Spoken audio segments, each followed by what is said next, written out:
కోర్టులో సాక్షుల విచారణ జరుగుతుంది. ముందు ఫనికి పిలిచారు. గ్రామంలో మీకు శ్రీనివాసరావు ప్రత్యర్థా? అన్నాడు డిఫెన్స్ లాయర్. కాదు. అతన్ని మీరు నయానా భయానా లొంగదీయడానికి ప్రయత్నం చేశారా? అతను నాకు విరోధి కానిది ఎందుకు లొంగదీసుకోవడానికి ప్రయత్నం చేయడం?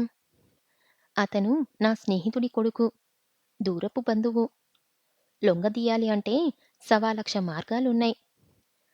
అందుకు నా ఒక్కగానొక్క కూతుర్నిచ్చి పెళ్లి చేసి దాని గొంతు కొయ్యనవసరం లేదు. తర్వాత సాక్షిగా జానకమ్మను పిలిచారు. తనకి అల్లుడి మీద ఏ కోసానా అనుమానం లేదని చెప్పింది. అంత మంచివాడు మరొకడుండడని సర్టిఫికెట్ కూడా ఇచ్చింది. గోపాలరత్నం తన సాక్ష్యంలో శారద మహా పెంకిపిల్ల అని చెప్పాడు. ఈ విషయం మీకు శ్రీనివాసరావు చెప్పాడా? మీరు ఊహించారా? అతను చెప్పనూ లేదు. నేను ఊహించనూ లేదు. ఆమె చేస్తున్న పనులను బట్టి ఆ నిర్ణయానికి వచ్చాను. మీ అమ్మాయిని శ్రీనివాసరావుకి ఇవ్వాలని అనుకున్నారా? అనుకున్నవాణ్ణే కాని శ్రీనితో ఎప్పుడూ చెప్పలేదు. తర్వాత రాధను బోనులో నిలబెట్టారు. ఆమె అంతమంది జనాన్ని నిలదీసి ప్రశ్నించే లాయర్‌ని చూసి హడలిపోయింది. మీరు శ్రీనివాసరావుని ప్రేమించారా? ప్రేమ అంటే? అంటే అంటే పెళ్లి చేసుకోవాలని అనుకున్నారా? పెళ్లి నేనెలా చేసుకుంటానండి? మా నాన్నగారు చెయ్యాలి గాని. మీ నాన్నగారు శ్రీనివాసరావు గారికి ఇచ్చే చేస్తానంటే ఒప్పుకునేవారా? ఎలా ఒప్పుకుంటానండి? మా అమ్మకి తెలియకుండా? ఒకవేళ వారు చేసుకోమని అన్నారనుకోండి, చేసుకునేవారా? ఎలా చేసుకుంటానండి వాళ్ళు అనక్కుండా? ఒకవేళ అన్నారనుకోండి, చేసుకునేవారా? ఎలా అనుకుంటానండి? మా బావ ఒప్పుకోకుండా? మీ బావగారు ఒప్పుకున్నారనుకోండి, చేసుకునేవారా? ఎలా చేసుకుంటానండి? నా మనసు ఒప్పుకోకుండా? మీ మనసు ఒప్పుకుందే అనుకోండి, చేసుకునేవారా? నా మనసు ఎలా ఒప్పుకుంటుందండి? నేను అడక్కుండా? ఒకవేళ అడిగారనుకోండి, అన్నీ అనుక్కోండి అంటున్నారు. మరి నేను పెళ్లి చేసుకోలేదని మీరెందుకు అనుకోరండి? లాయర్ తికమక పడ్డాడు. శారద గారి గురించి మీకేం తెలుసో చెప్తారా? శారద ఫణిభూషణరావు గారు, జానకమ్మ గార్ల ఏకైక పుత్రిక. బిఏ చదివింది. అందంగా ఉంటుంది. పెళ్లి కాకముందు 2 జడలు వేసేది. అయ్యాక వెలుముడి వేసింది. వంటలొచ్చు. ఇంగ్లీషు, తెలుగు, హిందీ భాషలొచ్చు. అమ్మా! కాంపోజిషన్ కాదు నేనడిగింది. శ్రీనివాసరావు ఆమె సఖ్యంగా ఉండేవారా అని. సఖ్యమంటే? సరదాగా కబుర్లు చెప్పుకోవడం వగైరా. నేను చూడలేదు. అయినా నేను వాళ్ళలా సఖ్యంగా ఉన్నప్పుడు ఎందుకు వాళ్ళ మధ్యకు వెళ్తాను? శారద గారిని శ్రీనివాసరావు గారు ఎప్పుడైనా కొట్టడం గాని, తిట్టడం గాని ఎందుకు కొడతారు? ఎందుకు తిడతారు? అదే నేను అడిగేది. అదే నేను అడిగేది. ఆమె ఏమన్నా కుక్కపిల్లా కొట్టడానికి? ఇక మీరు వెళ్ళొచ్చు. లాయర్ విసుగెత్తిపోయి ఆమెను పంపించేశాడు. తర్వాత సాక్షిగా ముద్దాయిని ప్రశ్నించడానికి జడ్జిని అనుమతి అడిగాడు లాయర్. జడ్జి గ్రాంట్ చేశారు. శారద గారికి మీకు ఏ విషయంలోనైనా ఎప్పుడైనా అభిప్రాయ భేదాలు వచ్చాయా? అని అడిగాడు లాయర్. చాలా విషయాల్లో అన్నాడు శ్రీనివాసరావు క్లుప్తంగా. ఏమిటో చెప్పగలరా? ఒక గ్రంథం అవుతుంది. మాకు ఓపిక ఉంది. చెప్పండి. శ్రీనివాసరావు ఒక నిట్టూర్పు విడిచాడు. ఫణిభూషణరావు గారికి నాకు గ్రామ సమస్యల్లో తగాదాలు ఉండటం నిజమే. అవి ఎలా వచ్చాయంటే ఖచ్చితంగా ఎవరేం చెప్పలేం. అయితే నాకు తెలిసిన విషయాలు మాత్రం చెప్తాను అంటూ శ్రీ వెనకటి విషయాలు చెప్పడం మొదలుపెట్టాడు. ఆ గ్రామాన్ని 7 పంచాయతీ నంబర్లను పరిశీలిస్తున్నారు. నెంబర్లు అందరికి పెద్దక్షుడు. అతని పేరు శ్రీ ఫణిభూషణరావు. తండ్రి పేరు ఉండరికాక్షుడు. వయసు దాదాపు 40 ఏండ్లు. సెక్స్ మగ.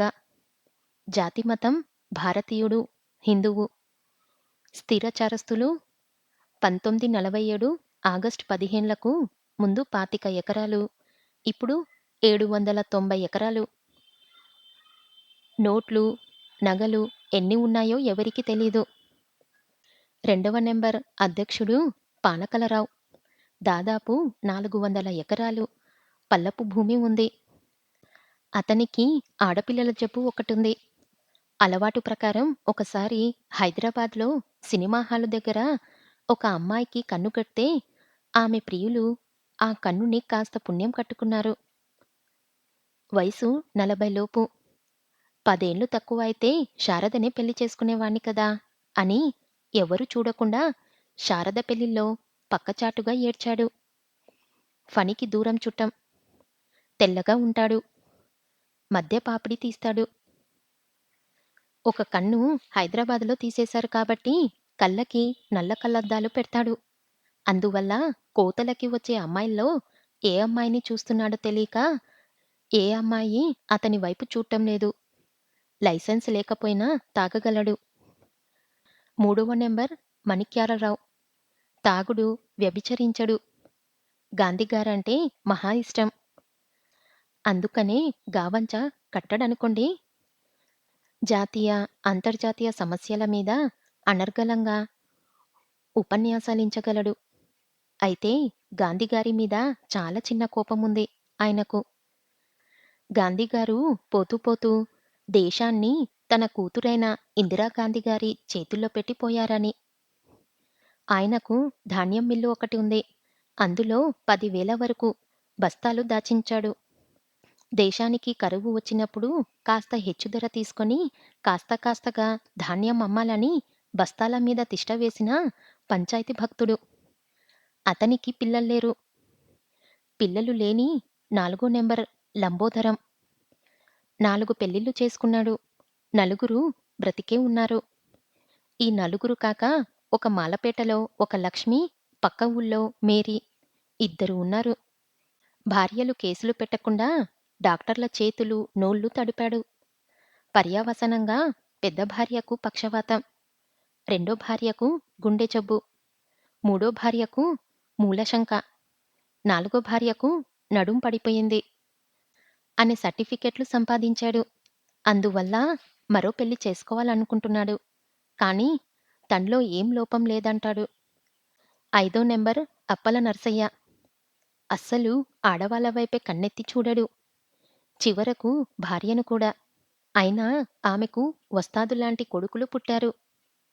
2 కొడుకులు పుట్టాక అతనికి గోడమీద 2 లేక 3 చాలండోయ్ అన్న సంతాన నిరోధం ప్రకటన కనిపించి తను సంతాన నిరోధం చేసెయ్యాలనుకున్నాడు. ఫలితంగా పాలేరు పోలయ్యకు వెసక్టమీ చేయించేశాడు. అతనికి 400 మాత్రమే పొలముంది. 2 కొడుకులకి 500 ఎకరాలు పంచాలంటే మరో 600 ఎకరాలు సంపాయించాలి. అందుకోసం తర్వాత ఎన్నికలకు ఎమ్మెల్యేగా నిలబడాలనుకుంటున్నారు. 6 నెంబర్ ఆనందం. అందమైన భార్య ఉండటం అతనికి గొప్ప సర్టిఫికెట్. ఆమె అస్తమానం హైదరాబాద్ వెళ్తూ ఉంటుంది. వెళ్ళి వచ్చినప్పుడల్లా ఒక లైసెన్సో, ఒక పర్మిట్టో చీర కొంగున కట్టుకొని వస్తుంది. అతనికి డైరెక్టుగా ఎంపీ అవ్వాలని ఉంది. అందువల్ల అతని భార్య ఈ మధ్య ఢిల్లీ వెళ్ళడం మొదలుపెట్టింది. కానీ అక్కడ పోటీ ఎక్కువగా ఉండటం వల్ల బొంబాయి వెళ్ళి బ్యూటీ సెంటర్‌లో జుత్తు కత్తిరించుకొని వచ్చింది. అక్కడే ఉండిపోవాలనుకుంది. అక్కడ బాగా ఉండాలంటే సినిమాల్లో వేషాలు వేయడం ఒక్కటే అనుకుంది. ప్రయత్నాలు చేసి 1, 2 చిత్రాల్లో చిత్తం మహారాణి పాత్రలు వేసింది. 7 నెంబర్ లేడీ నెంబర్. ఫణిభూషణ్ రావు భార్య జానకమ్మ. Nominated number. అందువల్ల ఆమె ఎప్పుడూ ఈ సమితి ముఖం చూడలేదు. సభ్యంతం మాత్రం నిలిచిపోలేదు. ఈ 7 నెంబర్లు కలిసి మెలిసి ఒక ఉమ్మడి కుటుంబంలా పైకి ఉంటారు. ఈ 7 నెంబర్లు ఎప్పుడూ ఒక తాటి మీద నడవరు. తెగిపోతుందని భయం. ఒక్క శ్రీనివాసరావుని చూసినప్పుడు మాత్రం ఒక గూటికి చేరుతారు. ఒక రోజున శ్రీని పంచాయతీ ఆఫీస్‌కి వెళ్ళాడు.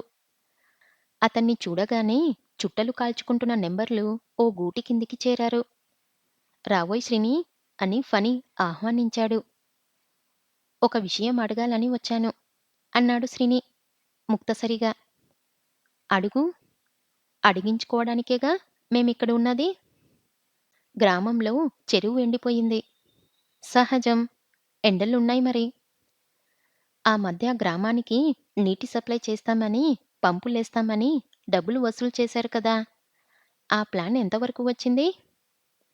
జిల్లా పరిషత్ కార్యాలయం దగ్గర్నుంచి పంచాయతీ ఆఫీస్ వరకు అన్నాడు పానకాలరావు.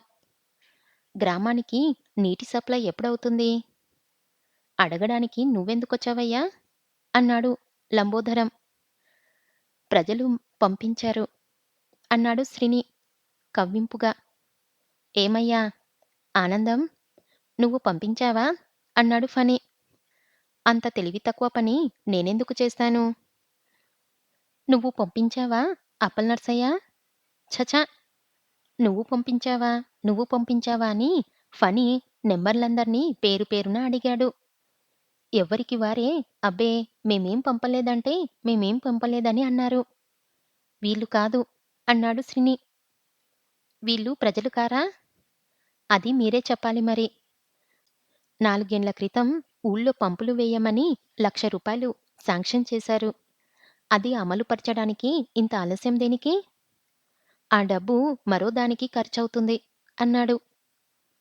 అప్పలనర్సయ్య పుసుక్కున. దేనికి? మరుడమ్మ భూముల మీద కేసు వేస్తున్నాం. వాటి మీద కేసేమిటి? వాటిని హరిజనులకు ప్రభుత్వమేగా ఇచ్చింది. అందుకే బాబూ! ప్రభుత్వం ఇలాంటి సేడు పనులు చేస్తుంటే అరికట్టడానికి కోర్టుంది. ప్రజసోవి కావా మజాకా? అలాగైతే కేసు వివరాలు చెప్తారా? నీకెలా చెప్తామయ్యా? నువ్వు నెంబర్లుగా ప్రతిపక్షమోడివి అన్నాడు అప్పలనర్సయ్య. సరే అయితే అని శ్రీని వెనక్కి తిరిగిపోయాడు. ఆ వెళ్ళడం తిన్నగా మరిడమ్మ గుడి దగ్గరికెళ్ళాడు. అక్కడ మెరక మీద సేద్యం చేసుకుంటున్న హరిజనుల్ని చూశాడు. ఈ మెరక హరిజనులకు రావడం చాలా కాకతీయంగా జరిగింది. ఒక రోజున శ్రీని ఇంట్లో కూర్చొని ఏదో నవల రాసుకుంటూ ఉండగా ఒక కుంటి మనిషి ఇంటి ముందుకు వచ్చి నిలబడ్డాడు. శ్రీని బయటకొచ్చి చూస్తే చిన్నతనంలో తనతో చదువుకున్న బలరాం. కాలుపోయిన అతన్ని చూడగానే అసలు ఎలా పోయిందో క్షణంలో ఊహించేశాడు. ఈ ఉన్నవాళ్ళ సంపదనలు సర్వనాశనం కాకుండా ఉండేందుకు శత్రువులతో పోరాడి తను అవిటవాడయ్యాడు. అవిటవాడు కావడంతో మిలిటరీ నుంచి ఇంటికి పంపించేశారు. పంపిస్తూ తన స్వగ్రామంలో ఏదైనా పోరంబోకు భూమి ఉంటే వెతుక్కోమన్నారు. అలా వెతుక్కుంటే 5 ఎకరాలిస్తారంట. ఈ విషయం చెప్పుకొని బలరాం ఏడ్చాడు. శ్రీని క్షణం ఆలోచించాడు. మరిడమ్మ గుడి దిగువన దాదాపు 100 ఎకరాల పోరంబోకు భూమి ఉంది. అది ఇప్పించాలనుకున్నాడు. బలరామే కాకుండా మరికొందరు మిలిటరీ వాళ్ళను హరిజనుల్ని తోడు చేసి ప్రభుత్వానికి అప్లికేషన్ పంపించాడు. కొన్నాళ్ల తర్వాత ఆ భూమిని మిలిటరీ వాళ్లకు, హరిజనులకు ప్రభుత్వం ఇచ్చింది. శ్రీనివాసరావు మరిడమ్మ గుడి కింద భూమిని మిలిటరీ వాళ్లకు ఇప్పిస్తున్నాడని పంచాయతీ పెద్దలకు తెలిసింది. ఏడ్శాడు. ప్రభుత్వం అంత త్వరగా ఈ వెధవల్ని కరుణిస్తుందా అనుకున్నారా? కరుణించింది అనగానే ఆ దౌర్భాగ్యుల చేతులకి రావద్దు అనుకున్నారు. తీరా వచ్చేసి వాళ్ళు సేద్యాలు మొదలుపెట్టగానే లబోదిబోమని మరిడమ్మకు ఏదో అన్యాయం జరిగిపోతుందని శోకాలు మొదలుపెట్టారు. చిన్న కోర్టులో కేసు వేసి ఓడిపోయారు. ఇప్పుడు హైకోర్టులో వేయబోతున్నారు. పోనీ అదేమన్నా బంగారం పండే మగామా అంటే అది కాదు. అక్కడికి కాల్వ నీరు ఎక్కదు. వర్షం నీరు నిలవదు. శ్రీని ఆ 50 ఎకరాలు చదును చేయించి తన 2 నవలలకొచ్చిన పారితోషికంతో బోరింగ్ సెట్ వేయించాడు. ఒక ఏడాది పంట వాళ్ళ చేతికి వచ్చేసరికి పంచాయతీ పెద్దలు వంటికి మరింత కారం రాసుకున్నట్టు అనిపించింది. ఈ విషయం వాళ్ళతో చెప్పాలా వద్దా అని కాసేపు తటపటాయించాడు. శ్రీని అతన్ని చూసి బలరాం కుంటుకుంటూ వచ్చాడు. ఏంటి బాబూ అలా ఉన్నారు? శ్రీని చెప్పాడు. ఇప్పుడెలా బాబూ?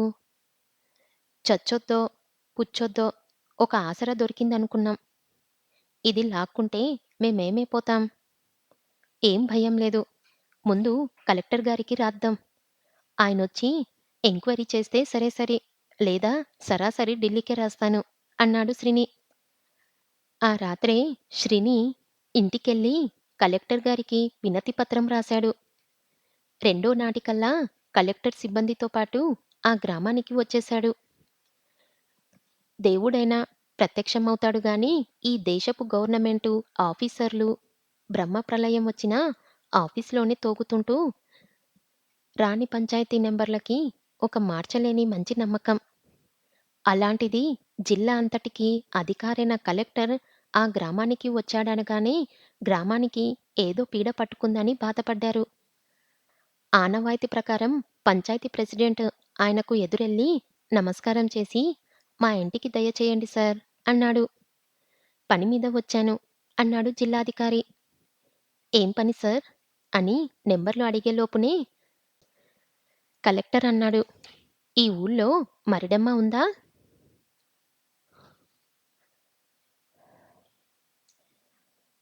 మరిడమ్మ. "ఓహో! అదా! అది చాలా రోజులయిందండి. ఎవరితోనో లేచిపోయి. దాని మొగుడు, కొడుకు ఉన్నారు. మరిడమ్మ అంటే మనిషి కాదండి. ఏదో దేవత గుడి ఉందంట. దర్శనం చేసుకోడానికి వచ్చారా? మహా సత్యగల దేవత. రండి సార్ వెళ్దాం" అని ఫణి కలెక్టర్‌తో బాటు మరిడమ్మ గుడి వైపు బయలుదేరాడు. అక్కడ శ్రీని నీటి పంపుని ఏదో రిపేర్ వస్తే బాగు చేస్తున్నాడు. కలెక్టర్ అతని దగ్గరికి వచ్చాడు. శ్రీని తలెత్తి చూసి కలెక్టర్‌ని గుర్తుపట్టి నమస్కారం చేశాడు. "నా పేరు శ్రీనివాసరావండి." కలెక్టర్ అతన్ని ఎగాదిగా చూశాడు. "మీరేనా మాకు మెమోరాండం పంపించింది?" "అవునండి." ఫణి ఆశ్చర్యంగా చూశాడు. "ఏం మెమోరాండం సార్?" "ఈ గుడి దగ్గర ఉన్న పొలాలన్నీ పేదవాళ్లకు, హరిజనులకు, మిలిటరీ వాళ్లకు గవర్నమెంట్ పంచిస్తే పంచాయతీ వాళ్ళు వీళ్ళని నానా తిప్పలు పెడుతున్నారంట." "తిప్పలేం పెడుతున్నాం సార్? కోర్టులో కేసు వేశాం" అన్నాడు ఫణి. "దేనికి వెయ్యడం? ప్రభుత్వమేగా వీళ్ళకిచ్చింది." "కానీ ఒక విషయం సార్. ఎన్నో ఏండ్లుగా ఈ మరిడమ్మ గుడి దగ్గరున్న భూమిని మరిడమ్మ జాతరకు ఉపయోగిస్తున్నాం. ఇప్పుడీ నేల మీద సేద్యం చేస్తే జాతర చెయ్యడానికి వీలవ్వదు." "జాతర ఎప్పుడవుతుంది?" "సంక్రాంతి పోయాక సార్." "అంటే అప్పటికి కోతలు అయిపోతాయిగా? మీరు నిర్భయంతరంగా ఇక్కడే జాతర చేసుకోవచ్చు." ఫణి తల గోక్కున్నాడు. "కానీ ఆ భూమంతా మరిడమ్మ గుడికి సంబంధించిందండి. మా తాత ముత్తాతల కాలం నుంచి ఆ గుడి, ఆ గుడికి సంబంధించిన 100 ఎకరాలు మా పేరునే ఉన్నాయి. ఒక విధంగా చూస్తే ఈ గుడి, పొలాలు మా స్వంత ఆస్తి. అలాంటి దానిని ప్రభుత్వం బంజర్లంటూ ఎవరికో ధర్మం చెయ్యడం భావ్యం కాదు." "మీ తాత ముత్తాతల కాలం అన్నారు. చూశారు. అన్ని కాలాల ఫైల్స్ తిరగేసి చూశాను. దేంట్లోనూ ఈ గుడి గాని, ఈ గుడి కట్టిన స్థలం గాని, ఈ గుడి దిగువ ఉన్న భూమిని గాని ఏ ఒక్కరి పేరిన లేవు. ప్రభుత్వం నేల మీద ఎవరో ఎప్పుడో ఈ గుడి కట్టేశారు. ఈ గుడి, ఈ భూమి అంతా ప్రభుత్వానిదే. ప్రభుత్వం అంటే ప్రజలు. ప్రజల భూమిని ప్రజలకే ఇచ్చింది ప్రభుత్వం" అన్నాడు కలెక్టర్. కలెక్టర్ శ్రీనివాసరావు దగ్గరకొచ్చాడు. "మిస్టర్ శ్రీనివాస్, మీ పని మీరు చేసుకోండి. మీ పొలాలకేం భయం లేదు" అన్నాడు. "ఇక్కడ నాకేం పొలం లేదండి" అన్నాడు శ్రీని. మరి ఇక్కడ పని చేస్తున్నారు? ఈ పంపు సెటు బాగు చేసి నీరు పెడుతున్నామండి. అది ఆ మారాజే డబ్బెట్టి కొని మాకు ధర్మం చేశారండి అన్నాడు ఒకడు. కలెక్టర్ శ్రీనిని అభినందనపూర్వకంగా చూశాడు. అలాగా, వెరీ గుడ్. ఈ 50 ఎకరాలే కాదు, మిగతా పోరంబోకు భూమి కూడా భూమి లేని పేదలకి ఎలర్ట్ చేసేందుకు ప్రయత్నం చేస్తాను అని కలెక్టర్ శ్రీని భుజం తట్టి వెళ్ళిపోయాడు. ఫణి పళ్ళు పటపటా కొరికాడు. అతనితో బాటు మిగతా నెంబర్లు కొరముండదని కొరలు కొరికారు. కలెక్టర్ భుజం తట్టగానే పండగైపోయినట్టు కాదు. ప్రభుత్వం మా పార్టీదే. రేపే మంత్రిగారిని రప్పించకపోతే నా పేరు ఫనే కాదు అని ఫణి అరిచాడు. అతని పేరు ఫణి అని నిలబెట్టాలో ఏమో గాని మూడో నాటికల్లా డిప్యూటీ మినిస్టర్ గారు టూర్ వేయించుకొని టావుగేర్లో వచ్చేశారు. కలెక్టర్గా కాకుండా అతను ఫణి ఇంట్లోనే మకం పెట్టాడు. ఈ మకంతో ఫణి పర్మిట్ కొట్టేస్తాడో అనుకొని ఆనందం తెగ ఇదైపోయాడు. ఇలాంటి సమయాల్లో తన భార్య ఉంటే ఎంత బాగుండిపోను అని ఫణి పెరట్లో ఎదురు చూడకుండా చెంబుడు కన్నీళ్లు కార్చాడు. డెప్యూటీ మినిస్టర్ గారు రోజు మందు పుచ్చుకకపోతే లాభం లేదని ఒక డాక్టర్ గారు సర్టిఫై చేశారు. దాంతో ఆయన ఆల్ ఇండియా లిక్కర్ పర్మిట్ సంపాదించుకున్నాడు. మంత్రిగారు మంచి భోజన ప్రియుడు. అది తెలుసుకొని ఫణి మంచి ఫారిన్ విస్కీ 10 పందెం కోళ్లని తెప్పించి పెట్టాడు. పలావ్ తిన్న మంత్రిగారు ప్రసన్నుడై బులావ్ శ్రీనివాస్కో అని హిందీలో అరిచాడు. ఆ అరుపులకి తెలుగులో జడుసుకున్నారు. మంత్రిగారు నెక్స్ట్ ఎలక్షన్స్కి ఢిల్లీ ఎంపీగా నిలబడాలని అనుకుంటున్నారు. అందుకని ఈ చిన్న చిన్నగా చివాట్లు నేర్చుకుంటున్నాడు. బులావ్ అన్న పలవ్ గారికి కేకకి శ్రీని జడిసిపోయి ఆ క్షణంలోనే ఫణి ఇంటికి వెళ్ళలేదు. పొద్దుట డిఎం గారు హ్యాంగోవర్లో ఉండగా వెళ్ళాడు. ఆ రాత్రంతా మీకేం భయం లేదు ఫణిగారు. 1,00,000 మంది వరకు జనాన్ని జైల్లో పెట్టించే అధికారం డిప్యూటీ మినిస్టర్గా నాకుంది. అసలు ఈ మరిడమ్మకు ఈ శ్రీనివాసరావు ఏమవుతాడని ఆమె పొలాల్ని లాక్కుంటున్నాడు? అసలు మరిడమ్మ ఎలా ఊరుకుంది? నో, నహి, మై మరిడమ్మకో సహాయం కరుంగా. నేను అమాయకురాలైన ఆ మరిడమ్మకు సహాయం చేస్తాను. ఆమె పొలాలు ఆమెకు ఇప్పిస్తాను. ఆ పొలాల్లోని ఆమె తన ఇష్టమొచ్చిన వాళ్ళకి కౌలుకిచ్చుకునేటట్లు చేస్తాను. ఇదే నా వాగ్దానం. బోలో స్వతంత్ర భారత్కి జై, జై హింద్ అని తనకు తానే ఉపన్యాసమిచ్చేసి చప్పట్లు కొట్టేసుకున్న మంత్రిగారు ఉదయం శ్రీనివాసరావుని చూడగానే అతన్ని పక్కకి తీసుకెళ్ళి, చూడు బాబూ, దేశానికి మీలాంటి యువతరమే కావాలి. ప్రభుత్వం యంత్రాంగం సరిగ్గా పనిచేస్తుందో లేదో మీరు చెక్ చేస్తూ ఉండాలి. చూడు బాబూ, జమీందారీ రద్దు బిల్లు వస్తుంది. ఈ భూములు ఎవరికి శాశ్వతం కావు. అందువల్ల ఆ మరిడమ్మ గారికి 10 ఎకరాలు ఉంచేసి మిగతాది పేదలకు పంచేస్తాను అన్నాడు. మరిడమ్మ జమీందారిని కాదండి. పోనీ అన్యాయంగా పొలాలు పాడేసుకున్న వడ్డీ వ్యాపారస్తురాలు అనుకుందాం. ఏదేమైనా ఆమెకింత పొలం అనవసరం. శ్రీని నవ్వుకున్నాడు. మంత్రిగారిని చాలా పెడత్రోవును పట్టించారన్నమాట. మరిడమ్మ అంటే ఈ ఊరి దేవత అండి. మంత్రిగారు చిన్నగా నాలిక కరుక్కొని మాట తడబడ్డాడు. ఎవరైతేనేం అంత భూమి ఒక వ్యక్తికి చెంది ఉండరాదు అని అక్కడికి ఆ టాపిక్ తుంచేసి, చూడు బాబూ, క్రితంసారి ఎవరికి ఓట్ చేశావు? అడగకూడదనుకో అని అడిగాడు. ఓటు చెయ్యలేదండి అన్నాడు శ్రీని. క్యూ? వాళ్ళు ఓటు ఇవ్వలేదండి. మంత్రిగారు మళ్ళీ క్యూ మన్నాడు. మా నాన్నగారి పేరు జానకిదేవి గారు అని ప్రింట్ అయ్యింది. నా పేరు శ్రీమతి వాసమ్మ అని అచ్చేశారు. అందువల్ల బెలెట్ పేపర్లో ఇవ్వలేదు. మంత్రిగారు కట్టడు పళ్ళని పటపటా కొరికారు. బద్మాషులోగ్. అన్నీ తప్పులే ప్రింట్ చేస్తారు. హైదరాబాద్ వెళ్ళగానే వాళ్ళ మీద యాక్షన్ తీసుకొని ఈసారి కరెక్ట్‌గా ప్రింట్ అయ్యేటట్టు చూస్తాను. నువ్వేం బాధపడకు బాబూ. చూడు బాబూ, నేను ఈ నియోజకవర్గ వాడినే. ఈసారి ఢిల్లీకి వెళ్ళాలనుకుంటున్నాను. ఆ! అర్థమయిందనుకుంటాను అని శ్రీని భుజం తట్టి ఫారెన్ విస్కీలు తాగి, కోళ్ల పలావ్‌ను తిని డీఎం గారు కారెక్కిపోతూ ఉంటే పంచాయతీ ప్రెసిడెంట్ ఫణి తల పట్టుకొని అలానే కూలబడిపోయాడు. శ్రీని మీద కత్తి కడితే లాభం లేదు. మంత్రులు వాడి భుజమే తడుతున్నారు. ఆఫీసులు వాడి మాటే రైట్ అంటున్నారు. ఇకనైనా వాణ్ణి లొంగదీసుకోవడం మంచిదనుకున్నాడు ఫణి. ఆ మాటే పంచాయతీ ఆఫీసు చూరు కింద చెప్పాడు. ఎలా లొంగదీసుకుంటావయ్యా? అని అడిగాడు ఒక నెంబర్. ఆ ప్రశ్నకు ఆ పంచాయతీ చూరు కింద సమాధానం చెప్పలేదు. లేడీ నెంబరైన భార్యతో చెప్పాడు. అమ్మాయికి మైనారిటీ తిరిగిపోయింది జానకి అన్నాడు. ఫణి అమెరికాను కొత్తగా కనిపెట్టిన వాళ్ళా? అవును. రెండేండ్లయిందిగా అంది జానకమ్మ.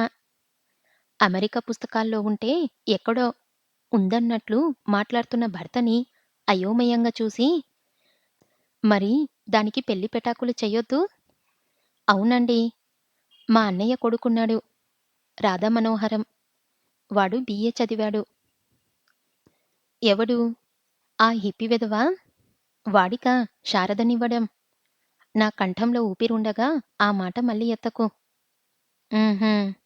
అయితే మీరే ఒక సంబంధం చూసుకోకుండా నన్ను సంప్రదించడం దేనికి? చూశానే. మా జానకి రామయ్య లేడు?